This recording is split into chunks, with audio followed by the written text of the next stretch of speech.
Саламатсыздар ма, құрметті әріптестер? Бүгін сіздермен бірге 4-тоқсан 5 сынып оқушылары үшін бұрыш тақырыбы, сондай-ақ бұрыштың градустық өлшемдерін есептеуге, есептер шығаруға керемет ашық сабақты көрсеткім келеді. Бұл жерде енді барынша заманауи әдіс-тәсілдерді қосуға тырыстым. Соны таныстырайын сіздерге. Сабақты бекітуге мен Learning Apps платформасында арнайы сөз жұмбақтары құрастырдым. Яғни бұны жеке оқушы өзі ұйымдастырады. Сілтеме арқылы кіріп, бұрыштарды қайталау тақырыбына сұрақтар мен тапсырмалар. Мына осы жерде оқушы мына жерде кез келген сан үстін басса, міне сұрақ шығады. Бұрышты өлшейтін құрал қалай аталады? Оқушы мына жерге жазады. Транспортир. Мына фишка тұр ғой, соны басса тексеріледі. Жап-жасыл болып, демек ол дұрыс деген. Енді мына жерде кез келген басса болады. 5-ші сұрақ. 90 градусқа тең бұрыш қалай аталады? Тік бұрыш, тік бұрыш деп аталады. Мінекей. Енді мына жағын көрейік енді.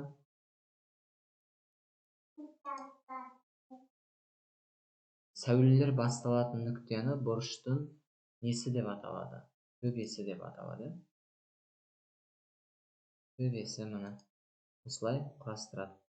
Жоғары жағында да бар, x-ті басып жіберсе, жоғары жағында сұрақ шығады. Бұрыштың төбесінен шығып, оны екі тең бұрышқа бөлетін сәуле не деп аталады? Бисектриса. Оқушылар ізденеді, өте қызық оқушыларға. Жасыл болды, дұрыс деген сөз. Енді екіні басайық. Міне бұрыштың өлшем бірлігі қандай? Градус. Сосын мына жерде бір сұрақ қалды. Нүкте мен түзуді бөлгенде шығатын сәуле қалай аталады? Толықтауыш деп аталады.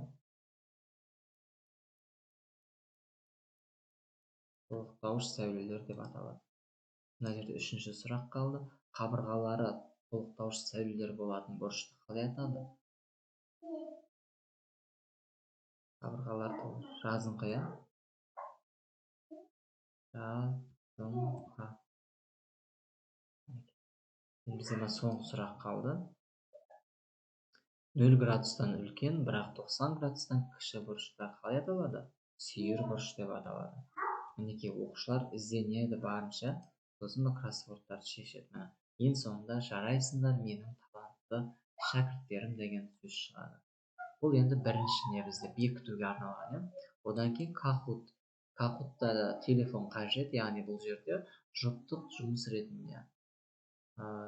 Жеке жұмыс ретінде берсеңіз де болады, жұптық ретінде берсеңіз де болады. Сіз телефоныңызға қарай жеке берсеңіз де керемет болады деп ойлаймын.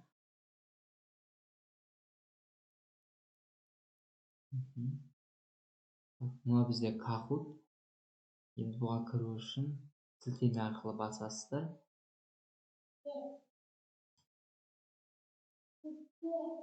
Жеті сұрақ құрастырылған бұл жерде. Мына play solo деген басады. Сосын осылай шығады бізде қазір.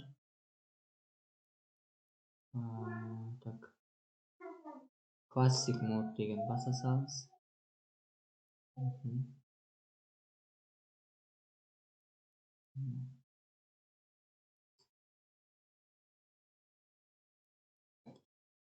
Атын жазса болады енді. Макс деп қойсалайын атын.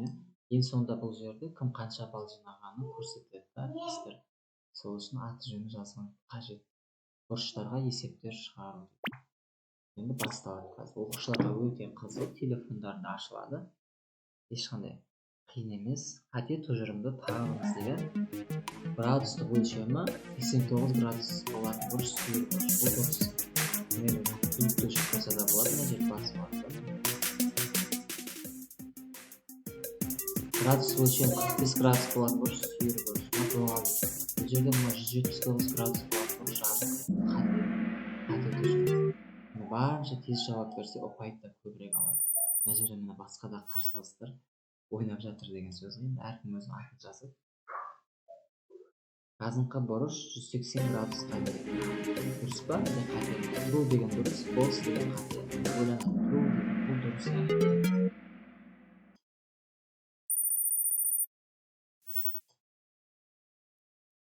Сюрет бойынша дұрыс жауаптарды табыңыз дейді. Сюрет шығады бұл жерде, бұрыштар, доғал бұрыштарды тап дейді. Доғал бұрыш бізде мына КОЛ және НОЛ. Осы екі бұрыш доғал бұрышқа жатады. Одан кейін сюрет бойынша есептерді шығарыңыз дейді. СОЛ 30 градус болса, СОЛ 30 градус болса, СОЛ бұрышын табыңыз дейді. Яғни 180-нен 30 азайтса 150 градус болады. Бұл доғал бұрыш. Қазірше алда келе жатырмыз енді. Бұрыш 90 градусқа тең. Бұл дұрыс па? Дұрыс. Дұрыс деген қате тұжырымымызда қате деген. 6-шы сұрақ екен бізде әріптестер. Сюрет бойынша дұрыс жауаптарды табыңдар дейді. Мына B55, мына 35 болса, қандай жағдайда болуы мүмкін? Екеуін сызып көреді да бұл жерде. 20 болуы мүмкін, немесе 90 болуы мүмкін. Бұл сүйір және тікбұрыш. Сүйір және тікбұрыш. Екі жауабы бар да бұл жерде. Ең соңғы сұрақ. Сюрет бойынша есептерді шешіңіз дейді. Сюреттегі тең бұрыштарды көрсетіңіз дейді. Бізде қайсы бұрыштар тең? Оқушылар осыны көрсетеді. Қате болса қате деп шығады. Бізде дұрыс жауап мына екеуі дұрыс. Сонда оқушылардың ең соңында нәтижелер шығады. Тақтаға шығарсаңыз болады. Робин 3-ші орын, Макс 2-ші орын деп осылай шығады. Енді әркім өз аттарын жазады. Бұл бізде екі платформа, өте керемет болған. Бұл жерде екі платформа әріптестер. Енді сіздерге қымыржысын көрсетейін. 45 минутқа арналған қымыржысында топқа бөлу, бағалауды енді бұрышқа байланысты болған транспортер арқылы бағалауды қойдым мен. Мына қымыржысы балмұздақ әдіс арқылы топқа бөлесіз. Мына миға шабуыл тапсырмалары сұрақтары, практикалық тапсырма 3 топқа беріледі. Мына жерде шығару жолдары мен мына практикалық тапсырма 3 топтың тапсырмасы, дескрипторы, транспортерін бұрышқа сәйкес болған екен, осы транспортермен бағалаймыз. Киіз үй жұпты жұмыс бұл жерде. Киіз үйдегі тапсырмалар 40-40 жұптарға бересіз, сол тапсырмаларды алып шығарады жұптар.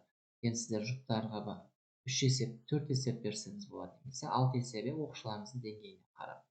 Бұл жерде біраз есептер бар, 12 шақты есеп. Мына есептердің үлгілерін сап қойған. Мына жерде әдемі болып шығады, қағазға шығарған кезде үлкен етіп көрінеді. Мыналар үлкейтіп, былай үлкейтіп қолдана берсеңіздер болады. Егер кішкентай болып көрінбей жатыр десеңіздер, мына былай үлкейтесіздер. Үлкейте бересіздер. Үлкейте беруге болады. Мына шығару жолдары бұл жұпты тапсырма. Мына жерде жеке жұмыс, жаңа Kahoot-ты жеке жұмыс ретінде алсаңыз болады. Одан кейін сабақты бекітуге 7 минут, 5 минут Learning Apps платформасының QR-код арқылы кірсе болады. Қаршы әдіс арқылы оқушылардан кері байланыс аласыздар. Жұлдызшалар жанады. Енді осы жерде мына слайды, мына жерде слайдың барлығын Telegram-ға сап қоямын. Сол жерден ала бересіздер. Бағасы қолжетімді, WhatsApp-қа жазыңыздар, Мақсат ағай деп шығады. Слайдын көрсетейін. Енді осы жерде слайды оқу мақсаты, мына миға шабуыл, мына практикалық тапсырмалар, жұптық тапсырма, Kahoot сілтемелер дәл осы жерде ашылады. Kahoot Learning Apps-тар.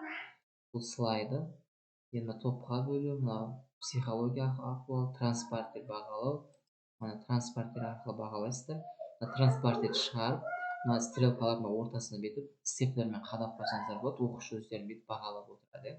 10-ға дейін үй жұмысын шығарса 2-ге апарады деген сияқты. Мына киіз үй, карточка дейді. Киіз үйдің суретін қойып қоясыздар. Сол жерге оқушылар әкеп салатын арт жағына қалташа істеп қойсаңыз болады, немесе өзіңіздің басқаша фантазиялар бойынша мына оқушыларға берсеңіздер болады. Так, осы енді бұл жерде ғарыш рефлексиясы бар. Оны да көрсете салайын. Ғарыш рефлексиясында сабақтың ең соңында оқушылар тақтаға шығып мына нелерді басады. Мына показ слайд дейді. Егер сабақты жақсы түсінсе, мына түсіндім деген жерді басса, мына жерде не болады? Жасыл жұлдызшалар толады. Ал сұрағым бар десе, сарылар, түсінбедім десе қызыл, есікті басып шығып кетесіздер. Сосын бір нәрсе көрсетейін. Сабағыңызға мұғалімдер кірсе, оларға